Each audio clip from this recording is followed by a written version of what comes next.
안녕하세요. 오늘은 해서의 기본액을 총정리하기 위해서 모두 설명하도록 하겠습니다.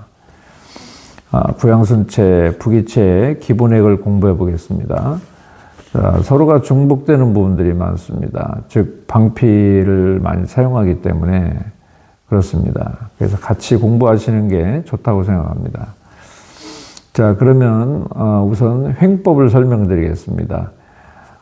가로획 안에는 획을 만드는 여러 가지 방법들이 다 들어 있습니다. 그렇기 때문에 가로획을 특히 많이 연습을 해 주세요. 어떤 획을 긋는 순서는 착지, 기필, 행필, 수필 이렇게 4단계를 거쳐서 이루어집니다. 먼저 착지가 잘 되면 기필이 잘 되고, 기필이 잘 되면 행필과 수필이 자연스럽게 이루어집니다. 자, 그러면은 우리가 긴 가로획을 한번 그어 보겠습니다.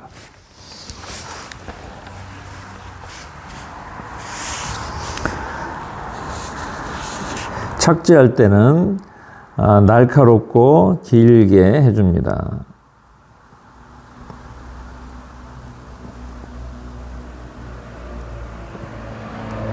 자, 일어났죠?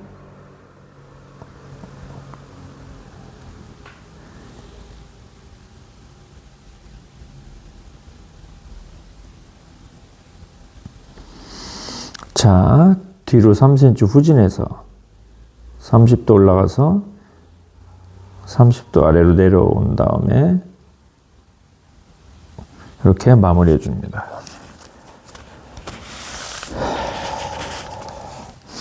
자, 이 획을 보시면은 앞부분에 각이 이렇게 날카롭게 서 있습니다.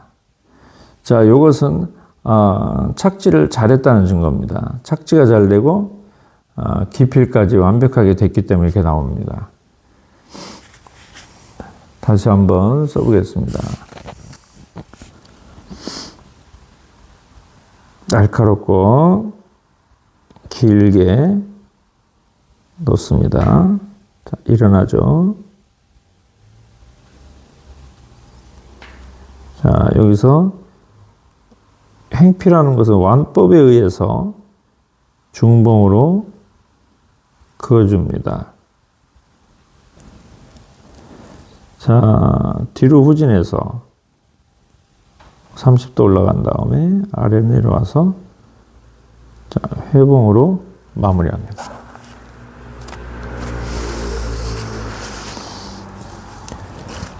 자, 이런 획을 만들기 위해서는 부단히 노력을 해 주셔야 됩니다.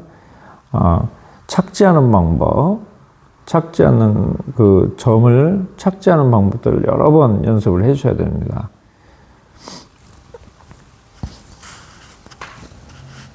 자, 이렇게 착지를 날카롭게 해주게 되면은, 그 다음에 기필이 잘 되는데요. 그건 왜 그러냐면 강한 탄성이 생기기 때문에 그렇습니다. 착지의 획이 좁을수록 탄성은 극대화됩니다. 자, 엄청난 탄성이 생겼습니다.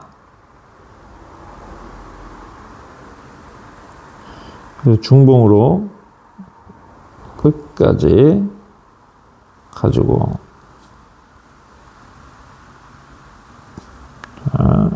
이렇게 마무리를 해줍니다.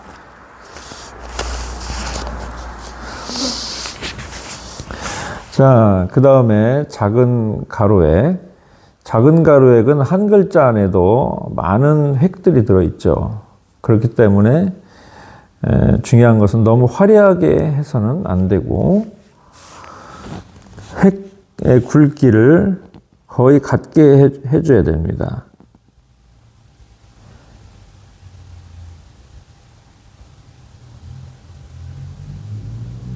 끝에서도 그냥 이렇게 마무리합니다.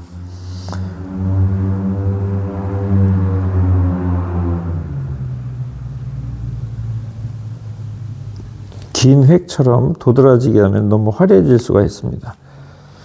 자, 이렇게 해주고요. 자, 그 다음에 이제 부기체에서의 가로획인데, 부기체에서의 가로획이 사실 굉장히 어렵습니다. 그래서 부기체의 맛을 못 내는 경우가 많거든요. 자, 이것을 잘하기 위해서는 기필을 잘 해줘야 됩니다. 특히 기필해서 붓을 쫙 펼쳐줄 수가 있어야 되거든요. 자, 그럼 부기체 가루획 중에서 가장 어려운 획을 한번 해보겠습니다. 이것은 여깁을 좀 해주는 게 좋습니다. 여깁을 30도로 해주고, 자, 착지, 자, 붓을 세워서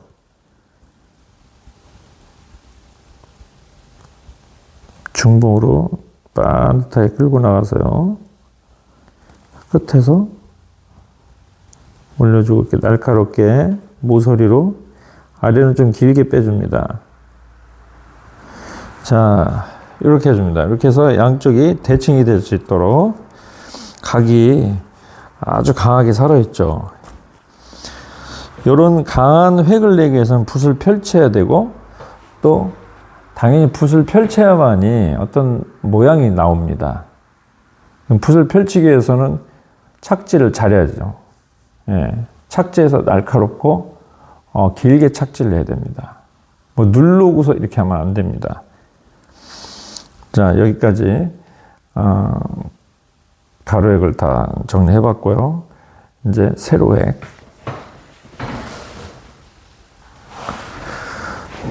세로획은 가로획을 그을 때 날카롭게 착지하고 세워 펼쳐서 간다.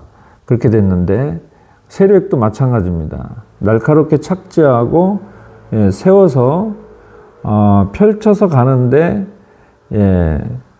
그 차이점은 뭐냐면은 중력이 작용하지 않습니까? 세로획은 중력이 작용하기 때문에 질량 중심으로 이동해 줘야 됩니다. 사람이 걸을 때든 붓이 움직일 때든 똑같습니다. 핵심은 질량 중심인데 사람도 몸이 먼저 가고 발이 그 다음에 같이 따라가듯이 붓이 움직이는 것도 마찬가지입니다. 붓대가 먼저 움직이고 붓 끝이 뒤따라오게 되는 질량 중심의 이동으로 글씨를 써줘야 됩니다. 자, 그럼 우선 수로를 한번 해보겠습니다.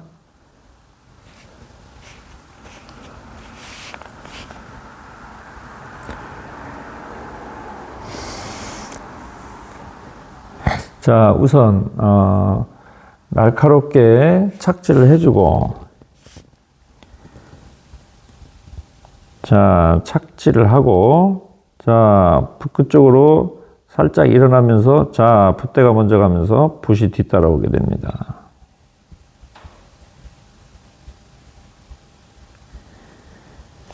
자, 끝에 와서 동그스름하게 해주고, 자, 여기서 뒤집어서 이렇게 회봉으로 마무리해 줍니다.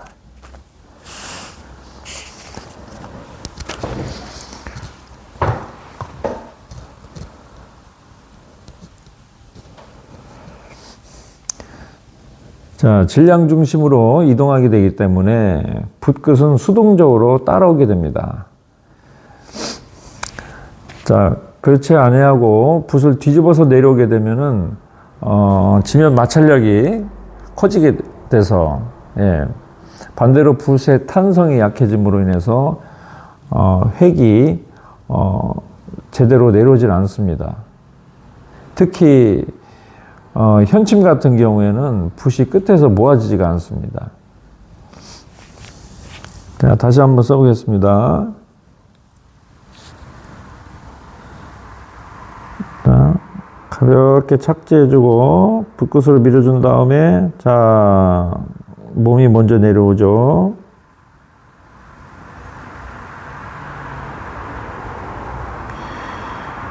자, 많이 눌렀다 하더라도 붓을 세워서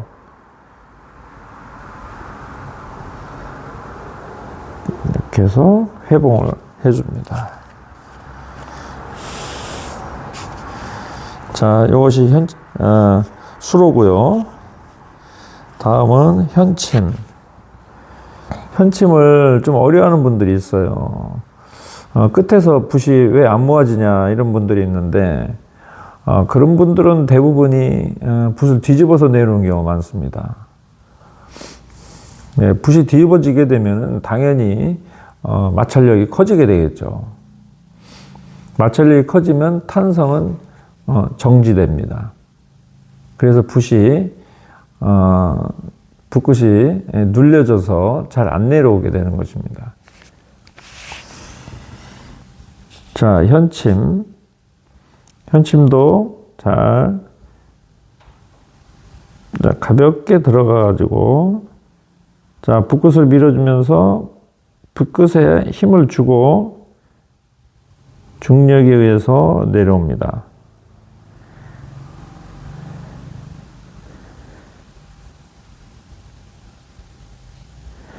네.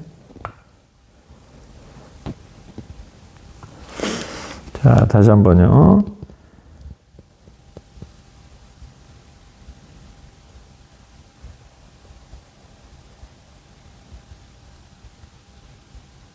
자, 이렇게 끝까지 뾰족하게 나옵니다.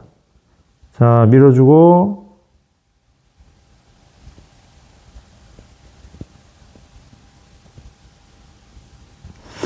네.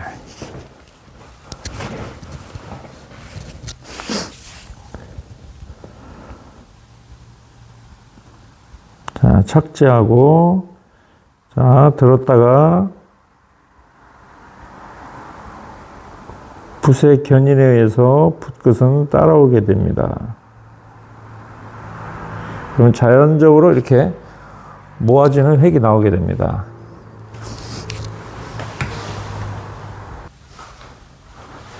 자, 지속적으로 현침을 한번 써보겠습니다.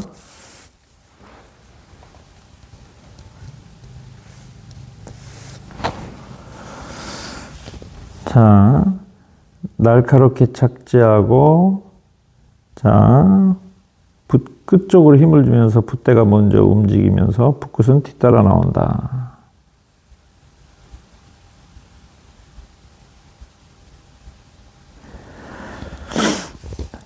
다시 한번. 날카롭게 착지하고, 붓끝 쪽으로 힘을 주면서 붓대가 먼저 움직이고, 붓끝은 뒤따라 나온다. 그러면 끝에 가서 절필을 하지 않더라도 다 끝까지 모아져 나옵니다. 한번 빨리 빼보겠습니다.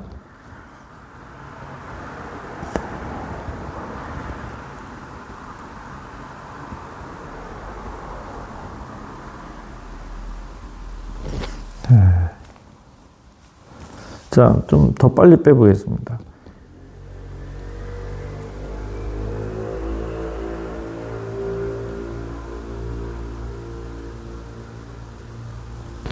자, 끝까지 이렇게 뾰족하게 모아져서 나오게 됩니다.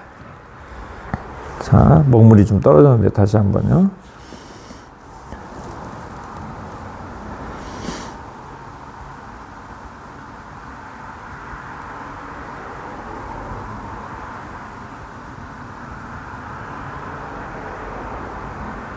예, 끝까지 나옵니다.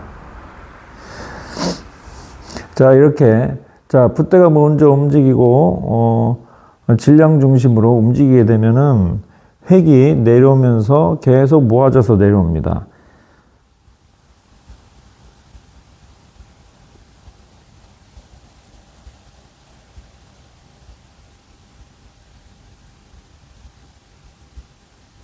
네.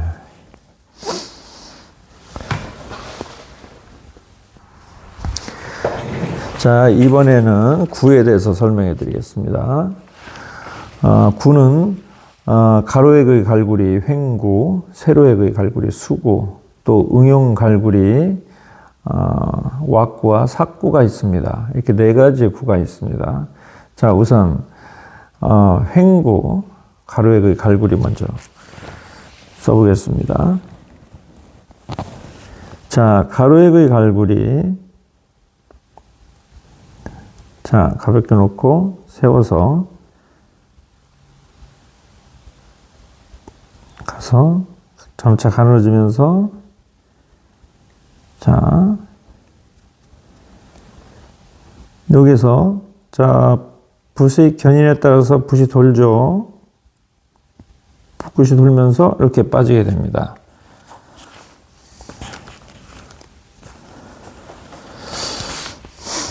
그래서 이 횡구 같은 경우는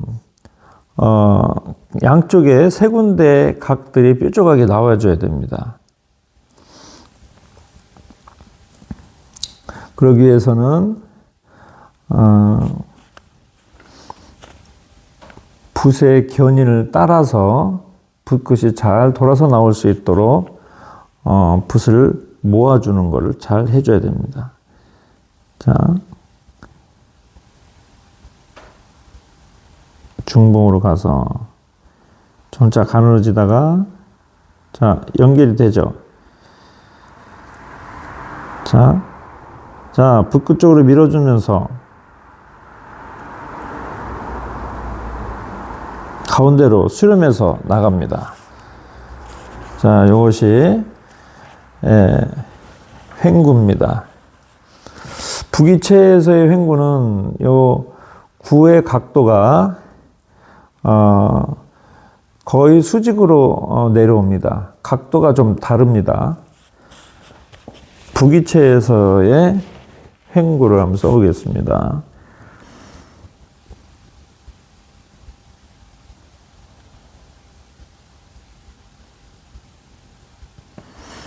자, 붓을 밀어주고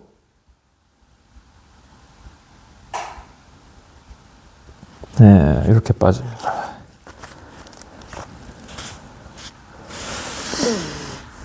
자, 다시 한번.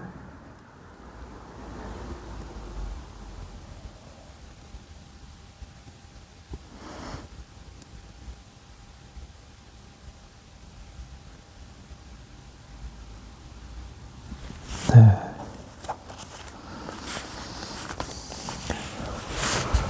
약간의 획의 흔들림이 있었습니다. 다시 한번 써보겠습니다.